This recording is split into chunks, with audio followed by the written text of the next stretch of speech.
খেলা হইতেছে ব্রাজিল উরুগুয়ের, আর যত মাতামাতি হচ্ছে বাঙালির, যত আবেগ হচ্ছে বাঙালির।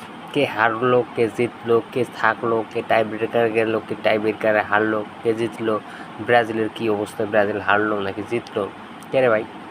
সব খোঁজখবর নিয়ে কোনো আসলে লাভ আছে? ব্রাজিলও আমাদের দেশ না, উরুগুয়ে আমাদের দেশ না। ব্রাজিলের কেউ আমাদের চেনে? আমরা কেউ চিনি না। তাহলে তো মাতামাতির কী আছে? টাই ব্রেকারে ব্রাজিল জিতলো নাকি হারলো, তাতে আমাগর কি? তারা জিতে থাকুক, হাইরে যায় যাক, তাই তো খুব বেশি কিছু যায় আসে না আমাদের, তাই না? তাই তো মাতামাতির কী আছে?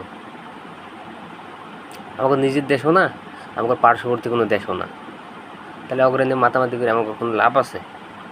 ওদের দেশের কেউ আমাদের চেনে? চেন না তো।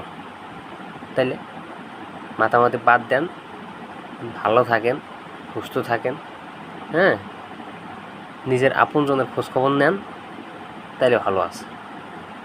এইসব মাতামাতি করে কোনো লাভ নেই।